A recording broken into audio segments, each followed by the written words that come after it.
Assalamualaikum warahmatullahi wabarakatuh. Kami dari kelompok 8 ingin mempresentasikan hasil diskusi kelompok kami yang berjudul Lean Accounting, Perhitungan Biaya Target, dan Balance Scorecard. Di sini kami akan membahas yaitu yang pertama, Lean Manufacturing, yang kedua, Lean Accounting, yang ketiga, Manajemen Biaya Siklus Hidup dan peran dari perhitungan biaya target, dan yang keempat, Balance Scorecard. Lean Manufacturing. Lean Manufacturing adalah pendekatan yang didesain untuk meniadakan bunga dan memaksimalkan nilai bagi pelanggan. Pendekatan ini memiliki ciri pengiriman produk yang benar atau tanpa cacat, pada waktu yang tepat dengan kebutuhan pelanggan, serta biaya serendah mungkin. Sistem Lean Manufacturing memungkinkan para manajer untuk meniadakan bunga, mengurangi biaya, dan menjadi lebih efisien. Perusahaan yang mengimplementasikan Lean Manufacturing mengejar strategi pengurangan biaya dengan cara mendefinisikan ulang berbagai aktivitas yang dilaksanakan perusahaan. Pengurangan biaya secara langsung berkaitan dengan kepemimpinan biaya. Lean Manufacturing menambah nilai melalui pengurangan buangan. Implementasi Lean Manufacturing yang baik akan memberi berbagai perbaikan besar, seperti kualitas yang lebih baik, peningkatan produktivitas, pengurangan waktu tunggu, pengurangan persediaan dalam jumlah besar, pengurangan waktu penyetelan, penurunan biaya produksi, dan peningkatan tingkat produksi. Konsep Lean Manufacturing banyak dikembangkan oleh Toyota dan perusahaan-perusahaan Jepang lainnya. Para eksekutif Toyota menyatakan bahwa sistem produksi Toyota terinspirasi oleh apa yang mereka pelajari selama kunjungan ke Ford Motor Company pada tahun 1920-an dan dikembangkan oleh pemimpin Toyota seperti Taiichi Ohno dan konsultan Shigeo Shingo setelah Perang Dunia Kedua. B. Lean Accounting. Lean Accounting merupakan suatu pendekatan yang dirancang untuk mendukung dan mendorong penerapan Lean Manufacturing. Lean Manufacturing meliputi semua konsep dan teknik yang bertujuan untuk menyederhanakan bisnis sampai pada kegiatan-kegiatan yang esensial saja, yang diperlukan untuk memenuhi kebutuhan pelanggan dengan cara lebih efektif dan menguntungkan. Penerapan Lean Manufacturing inilah yang memicu kebutuhan akan Lean Accounting.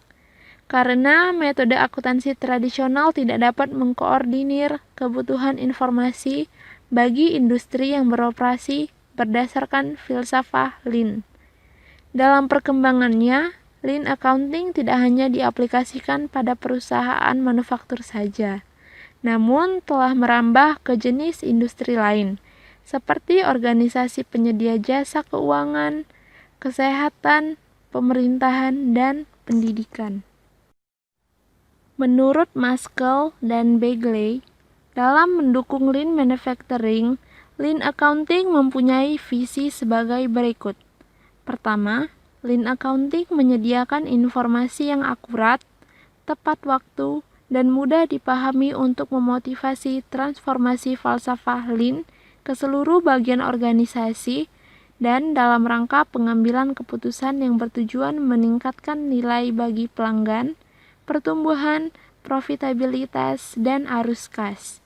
Kedua, Lean Accounting adalah mengeliminasi kegiatan-kegiatan yang tidak bernilai tambah, dengan tetap mempertahankan pengendalian finansial menyeluruh. Ketiga, Lean Accounting patuh pada prinsip-prinsip akuntansi berterima umum, regulasi pelaporan ekstern, dan persyaratan pelaporan intern. Keempat, Lean Accounting mendukung Lean Culture dengan mendorong investasi pada sumber daya manusia, menyediakan informasi yang relevan dan actionable, serta memberdayakan continuous improvement pada setiap tingkatan dalam organisasi. Terdapat dua hal penting dalam Lean Accounting. Pertama, Lean Accounting adalah penerapan Lean Method ke dalam proses akuntansi, pengendalian, dan pengukuran kinerja perusahaan. Kedua, penerapan Lean Accounting tersebut yaitu perubahan dalam proses akuntansi, pengendalian, dan pengukuran kinerja harus dilakukan secara mendasar. C. Manajemen biaya siklus hidup dan peran dari perhitungan biaya target. Manajemen biaya siklus hidup dan peran dari perhitungan biaya target secara sederhana. Siklus hidup produk atau produk life cycle adalah waktu di mana produk hidup dari pengonsepan hingga tidak terpakai. Biaya siklus hidup adalah semua biaya yang berhubungan dengan produk untuk keseluruhan siklus hidupnya. Biaya hidup keseluruhan atau whole life cost adalah biaya siklus hidup suatu produk plus biaya pasca pembelian oleh pelanggan yang meliputi operasional, dukungan, pemeliharaan, dan pembuangan. Rantai nilai adalah kumpulan aktivitas yang dibutuhkan untuk merancang, mengembangkan, memproduksi, memasarkan, dan melayani suatu produk atau jasa.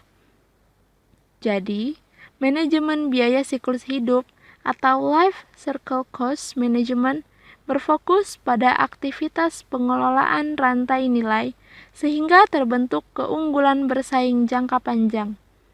Penurunan biaya karena 90% atau lebih biaya produk terjadi selama tahap pengembangan. Manajemen aktivitas harus ditekankan selama fase pengadaan produk. Biaya keseluruhan hidup produk.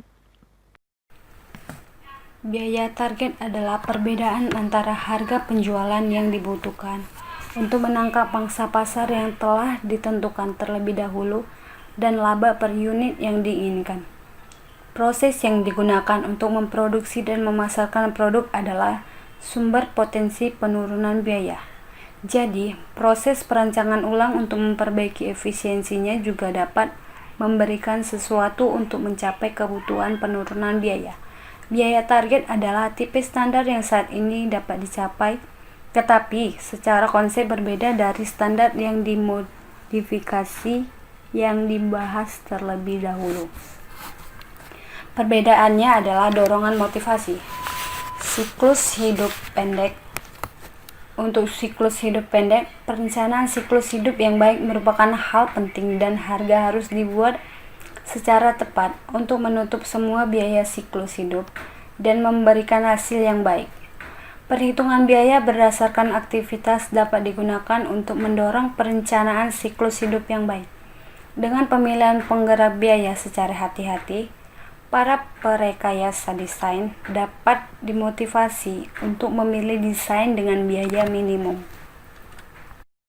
D. Balance Scorecard. Balance Scorecard merupakan strategi manajemen untuk meningkatkan, mengidentifikasi, dan mengukur beberapa fungsi internal bisnis dan bagaimana hasil eksternal dari bisnis tersebut. Data yang digunakan dalam Balance Scorecard sangat penting untuk mendukung hasil kuantitatif untuk dipertimbangkan oleh manajerial perusahaan sebagai bahan penentuan keputusan. Scorecard mempunyai makna lain berupa kartu skor. Kartu skor yang dimaksud yaitu kartu yang digunakan dalam merencanakan strategi berdasarkan skor yang diwujudkan pada masa yang akan datang. Sedangkan balance memiliki makna seimbang, mengukur kinerja seseorang secara seimbang dari sisi keuangan, non-keuangan, jangka panjang, dan jangka pendek, internal dan eksternal. Perspektif Balance Scorecard. Menyusun Balance Scorecard memerlukan beberapa perspektif. Perspektif tersebut saling mempengaruhi satu sama lain dan melalui tahap panjang dalam menghasilkan suatu keputusan strategi. Pembelajaran dan pertumbuhan. Elemen yang digunakan untuk menganalisis aspek pembelajaran dan pertumbuhan adalah sumber daya manusia, yaitu seberapa baik informasi ditangkap dan seberapa efektif karyawan menggunakan informasi untuk mengubahnya menjadi kemampuan kompetitif atas perusahaan. Kemampuan kompetitif tersebut dipengaruhi oleh kepuasan kerja, retensi pekerja, serta produktivitas pekerja. Proses bisnis perusahaan. Perusahaan harus mengevaluasi dan menyelidiki seberapa baik produk diproduksi. Sisi manajemen yang digunakan dalam evaluasi ini adalah manajemen operasional untuk melacak keterlambatan, kekurangan, dan fraud dalam produksi produk atau layanan perusahaan. Ada beberapa pedoman dalam proses bisnis perusahaan, yaitu inovasi, operasi, dan purna jual. Pelanggan. Suatu perusahaan perlu mengukur kepuasan pelanggan dengan kualitas, harga, dan ketersediaan produk atau layanan. Perusahaan harus memahami terlebih dahulu bagaimana segmentasi perusahaan mereka, kemudian merancang bagaimana cara untuk mengambil data kepuasan pelanggan. Pelanggan memberikan umpan balik tentang kepuasan mereka dengan produk atau layanan saat ini melalui survei yang dilakukan oleh perusahaan. Tujuan balance scorecard. Berikut ini adalah tujuan penggunaannya. Yang pertama, untuk mengkomunikasikan target perusahaan. Yang kedua, menyusun job desk karyawan yang sesuai dengan strategi. Yang ketiga, menentukan prioritas proyek, produk, dan layanan. Yang keempat, mengukur dan memantau perkembangan perusahaan menuju target.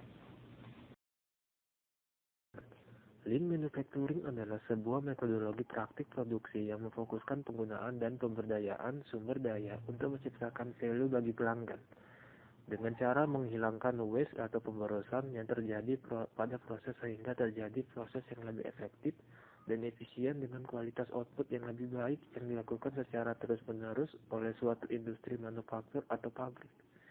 Lean accounting adalah tipe akuntansi yang dirancang untuk perusahaan-perusahaan yang telah menerapkan teknik lean manufacturing. Ya, itulah hasil dari penjelasan dari kelompok kami tentang lean accounting, perhitungan biaya target, dan balance scorecard. Jika ada penjelasan dari kami yang kurang jelas, kami mohon maaf. Wassalamualaikum warahmatullahi wabarakatuh.